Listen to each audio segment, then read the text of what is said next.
I, 24F, had been in a committed relationship with my boyfriend Liam, 22M, for almost 2 years. To understand the whole situation, a little background is necessary. I first met Liam during my final year of university, introduced through a group of mutual friends. Back then, I was slowly recovering from the emotional damage left by my ex-boyfriend, Noah. Our 3-year relationship had been nothing short of draining. He constantly flirted with random girls online, made fake profiles to ask for pictures, and even met some in real life. When I questioned his behavior, he'd flip it on me, accusing me of being jealous, crazy, or insecure.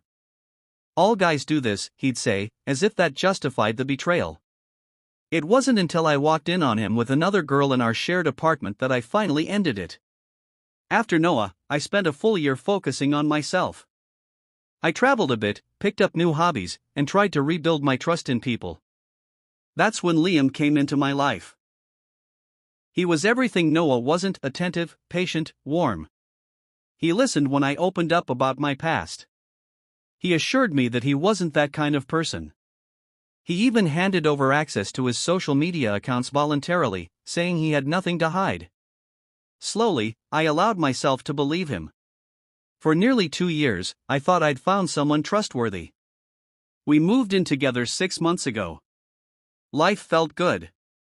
Until it all crumbled. One day last month, my work laptop stopped working just hours before a big presentation. Liam was at work, so I grabbed his laptop. We shared passwords and frequently used each other's devices, so I didn't think much of it. As I worked, notifications from Twitter kept popping up. I tried to ignore them, but curiosity got the best of me. That's when I noticed he had a separate Twitter account I'd never seen before. This wasn't his main account, it was hidden, private, and filled with replies to explicit posts.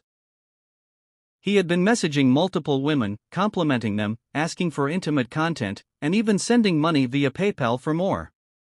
As I dug deeper, I discovered this wasn't something new. He had been doing this for nearly the entirety of our relationship.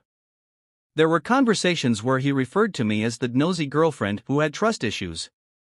He'd talk about needing to delete things before I caught on. I sat at the desk frozen, nauseous. When Liam returned home, I confronted him. At first, he brushed it off. "It's just harmless fun online," he said. "It's not like I actually met any of them." But I reminded him of everything I told him about my past. He broke down. He begged, cried, apologized.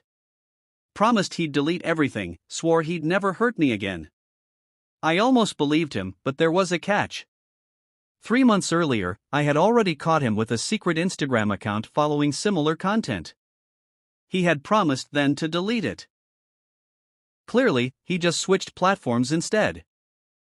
My best friend Ivy told me I was being overly dramatic. She said guys look at stuff like this all the time, that it wasn't real cheating. That I should move past it. She insisted Liam wasn't like Noah and that my trauma was making me paranoid. But my sister, Mia, had a very different opinion. She was furious. She said Liam's behavior showed a pattern and that I needed to leave before it got worse. I hadn't ended things yet, but I told Liam I needed time. Since then, he started blowing up my phone. One minute he's begging me to come home, the next he's angry that I won't just let it go. He even showed up at my workplace uninvited, causing such a scene that security had to escort him out. I still felt torn. We had built a life together, and part of me wanted to believe he could change. But deep down, I knew the trust was gone. Every time he glanced at his phone, I'd wonder what he was hiding. Every late night at work, I'd second guess where he really was. With 2 months left on our lease, I had a decision to make. Most of our mutual friends were on Liam's side. "It's not like he physically cheated," they said. "Give him another shot." But to me, the emotional betrayal and deception hurt just as much. He knew my past, knew how fragile my trust was, and still made these choices. Was I wrong for wanting to leave over something like that? Thanks to everyone who responded to my original post. Your kind words helped more than I can say. A lot has happened in the 2 weeks since, and it's messier than I ever imagined. I ignored Liam's calls and texts for several days, stayed at Mia's place, and turned off my phone. He sent flowers to my office, had his mom call me, even emailed a letter outlining all the ways he'd change. After 5 days, I agreed to meet him in a public place, a local coffee shop. He looked awful. Tired, puffy-eyed, disheveled. He launched into a speech, showing me deleted social media accounts, new passwords, screenshots of him signing up for online therapy. He offered to install tracking apps on his phone, said I could have full access to everything. It was a performance. A sincere-looking one, but something didn't sit right. Despite the theatrics, he kept glancing at his phone throughout the meeting. Every time it buzzed, he'd quickly turn the screen away. When I brought it up, he got defensive. Said I was doing that paranoia thing again. But the real turning point wasn't Liam, it was Ivy. My so-called best friend had been pushing me from the start to forgive him, to stop overreacting. She constantly made excuses for Liam's behavior. Whenever I tried to vent, she'd change the subject or guilt me for being unforgiving. Then came the night I visited Ivy for a girls' night. While she was showering, her phone lit up, multiple notifications from Liam. I hesitated, then picked it up. My heart stopped. They had been in contact constantly. Flirty messages. Strategy talks. Ivy had been helping Liam cover his tracks. She warned him when I got suspicious, helped him hide apps, delete messages. She even offered suggestions on safer platforms he could use. Some of the texts hinted they were meeting privately.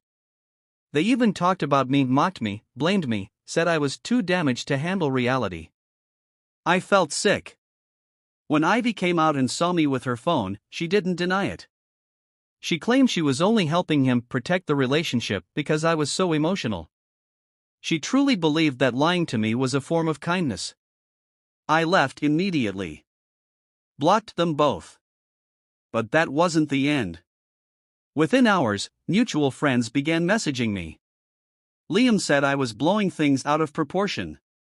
Ivy told people I was having another paranoia spiral like with Noah. I wasn't ready for what came next. About 2 weeks later, a friend from our group, Daniel, asked to meet me. I hesitated at first. Most of our circle had taken Liam and Ivy's side. But Daniel always seemed neutral, so I agreed. What he showed me broke me all over again. Apparently, Liam and Ivy had been emotionally involved for far longer than I imagined. Screenshots of group chats revealed their whole plan: make me look unstable, push me to break up with Liam, and then officially get together. They'd been laying the groundwork for months, painting me as the crazy, possessive girlfriend. Ivy would pretend to comfort me, gather information about my insecurities, then feed it back to Liam. And many of our mutual friends, some of whom ate dinner in our apartment, knew. Some encouraged them. Some just stayed silent. Daniel came clean because, apparently, Liam and Ivy started dating openly just a week after I left. No shame. No guilt. And it didn't even last long. 6 months later, I had built a new life. I moved to a different city for a new job, took up painting again, started kickboxing. Mia visited often. Daniel stayed in touch and became a trusted friend. One day, during a visit back to my old city, I stopped by my favorite cafe, and there she was. Ivy. She looked tired. Pale. Makeup smeared. She froze when she saw me, then burst into tears. She confessed that Liam had cheated on her too. With multiple women. Using the same excuses he gave me, that she was paranoid, controlling. When she confronted him, he mocked her. Told her she wasn't special. That she was just the next one in line. Their old friends turned against them. Some had realized what they were really like. Liam moved on to another girl, and that girl later messaged Ivy, asking if Liam had always been this way. Ivy apologized through tears. She wanted forgiveness. Wanted our friendship back. I just looked at her and said, I hope you learned something from all this. And walked away. Liam still tries to reach me through new accounts. I block him every time.